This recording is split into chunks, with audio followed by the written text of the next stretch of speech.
y muchísimas gracias por la invitación y por la organización. Rápidamente voy a hablar del Perú. En abril de 2021, primera vuelta, aparece un señor, que es el señor del sombrero, del que ya es más famoso por el sombrero que por la nacionalidad. Pero este señor tenía una combinación mortal. Este señor venía de un partido político que se llama Perú Libre, donde el secretario del partido es hombre de Cuba, había sido formado en Cuba, y por otro lado el hombre del sombrero venía de un grupo del magisterio, profesor, vinculado a Sendero Luminoso. Así que teníamos a Cuba, ya teníamos, digamos, marxista-leninista con marxista-leninista maoísta. Esa era la combinación que teníamos.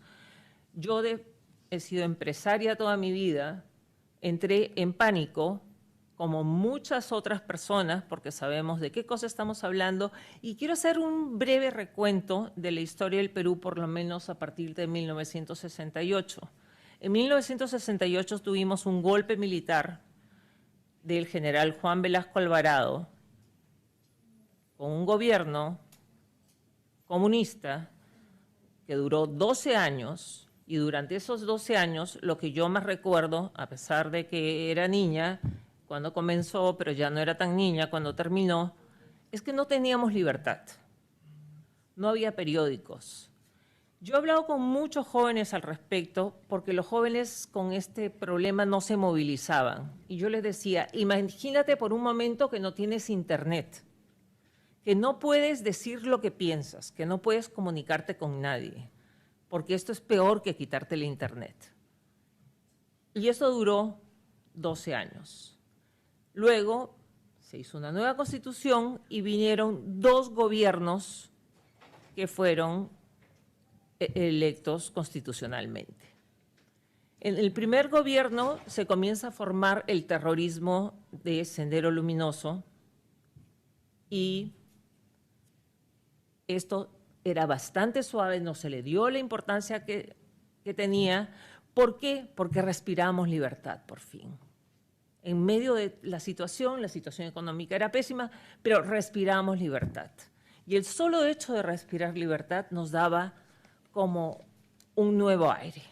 Luego vino el gobierno de Alan García con hiperinflación, una situación económica dramática. En el caso de Bolivia, ustedes llegaron a 23.700% al año de inflación. Nosotros llegamos solo a 8.000% de inflación, que fue nuestro récord, ¿no?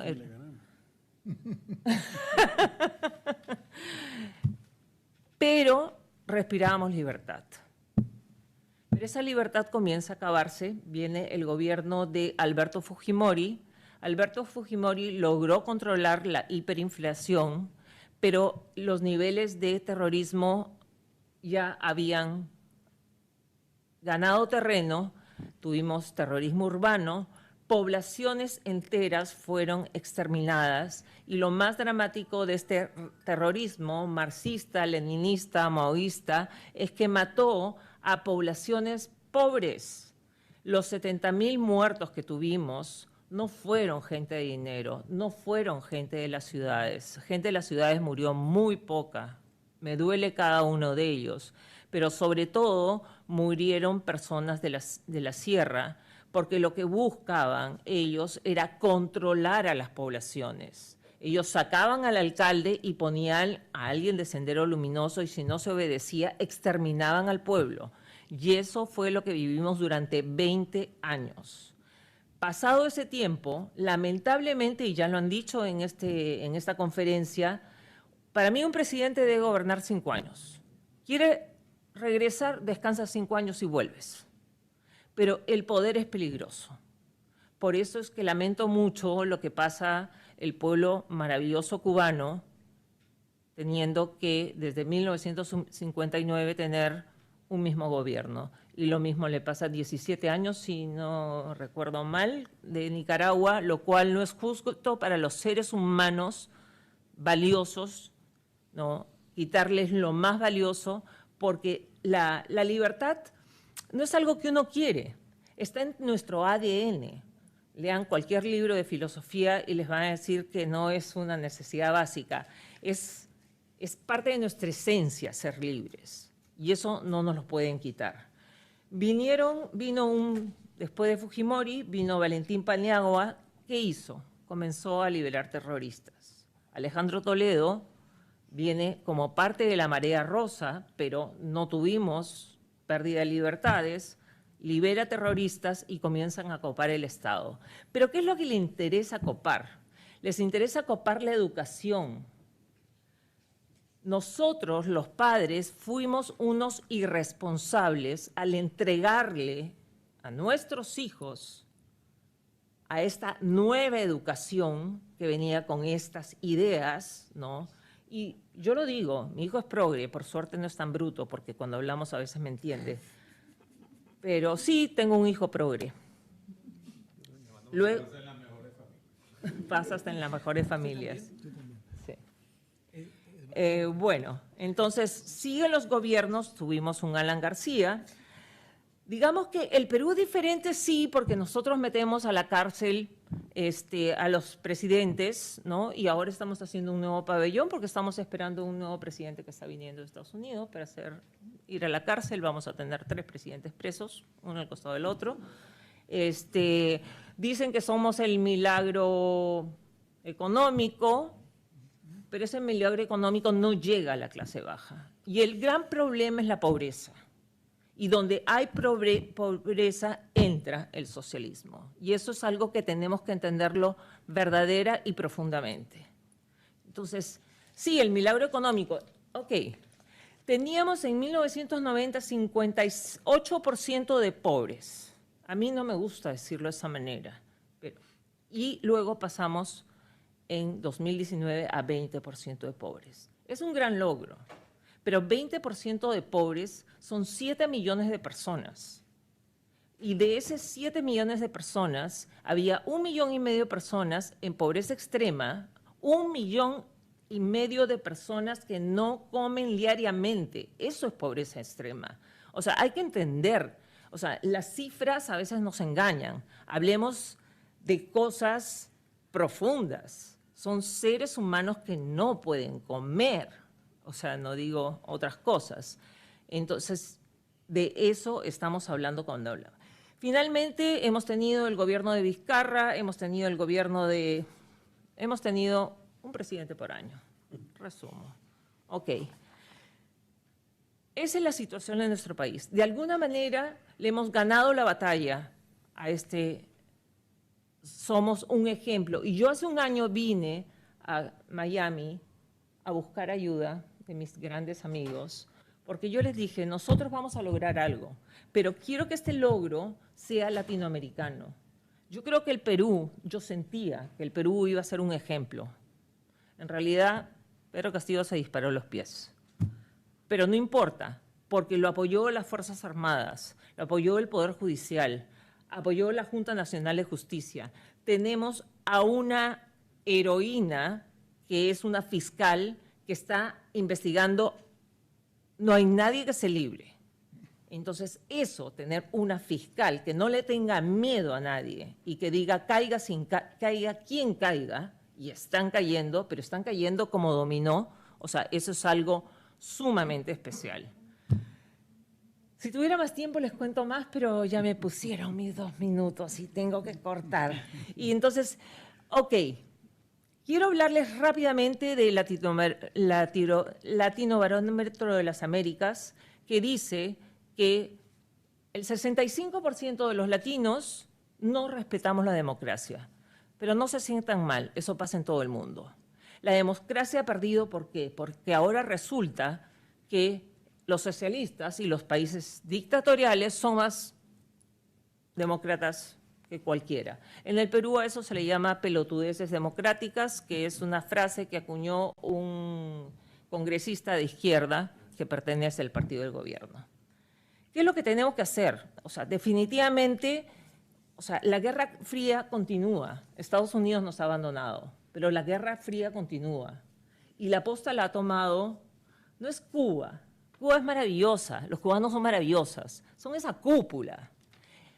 Es un sistema, lo importante de un modelo en cualquier parte del mundo, y yo soy empresaria, es que las cosas funcionen. Si te ocurre hacer algo, si funciona, bien, venga de donde venga. A mí no me importa que sea de derecha o que sea de izquierda, pero ese modelo es inoperante, no funciona. Entonces, el problema es el modelo, está demostrado.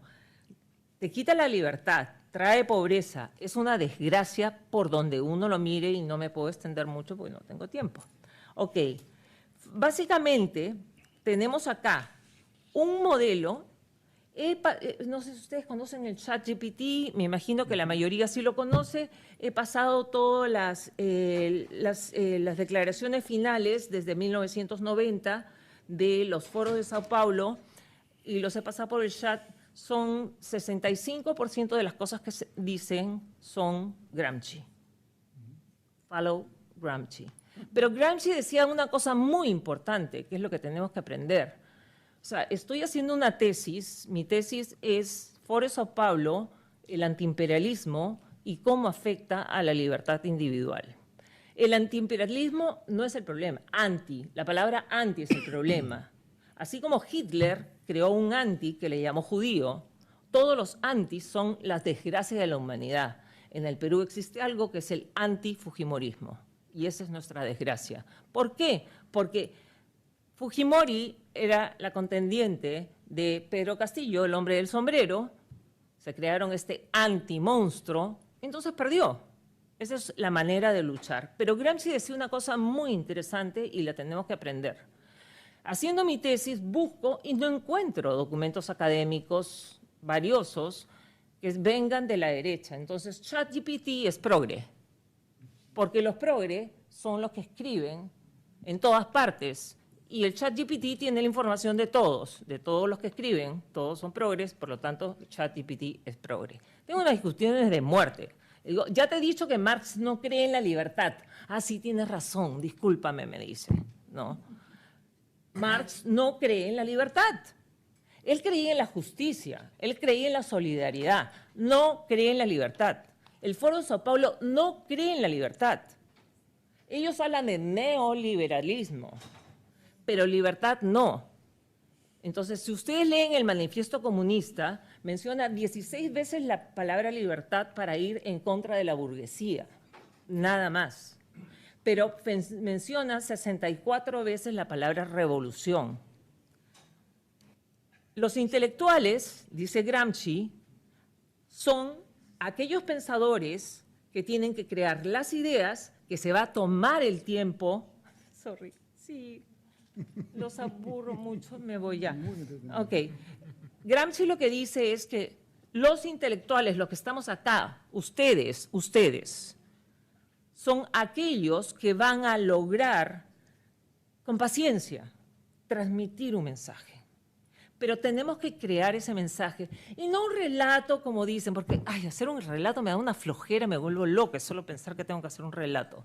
Todas aquellas ideas que estamos transmitiendo calan, pero tenemos que ser muchos y cada vez más. Se demoran, pero los intelectuales son los que crean este pensamiento socialista, progre o como quieran llamarlo. Eso es lo que va descantando. Entonces, cuanto más seamos, cuanto más fuertes y cuanto más unidos, palabra que he escuchado a lo largo de este congreso, de este foro, ¿no?, vamos a estar mejor. Entonces, entendamos, información es poder, y eso es lo que decía Gramsci. Hagámosle caso, le está funcionando el Foro de Sao Paulo. El socialismo del siglo XXI es una buena porquería, porque se sustenta en pura retórica, en puro relato. No tiene un sustento económico.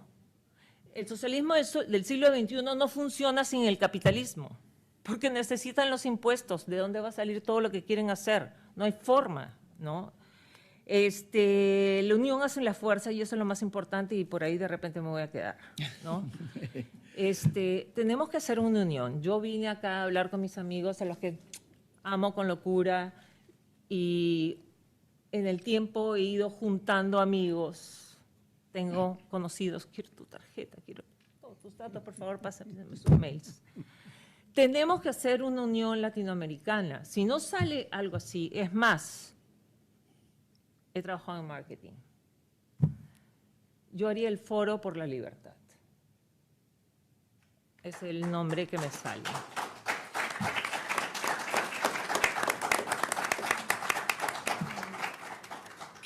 Tenemos que juntarnos todos, por favor, todos déjenme su WhatsApp. A todos les voy a dar así, voy a hacer un cartel, en vez voy a poner, y mándenme un WhatsApp con todos sus datos. La idea tiene que ser que nos juntemos todos los latinoamericanos, hagamos grupos por países, generemos información, información es poder. Una vez al mes, un resumen de lo que pasó en su país. Tienes un amigo economista, pídele los principales datos económicos y simplemente intercambiemos información. Si hacemos el Foro por la Libertad, esa información tiene que ir a todas las embajadas, a todos los medios de prensa.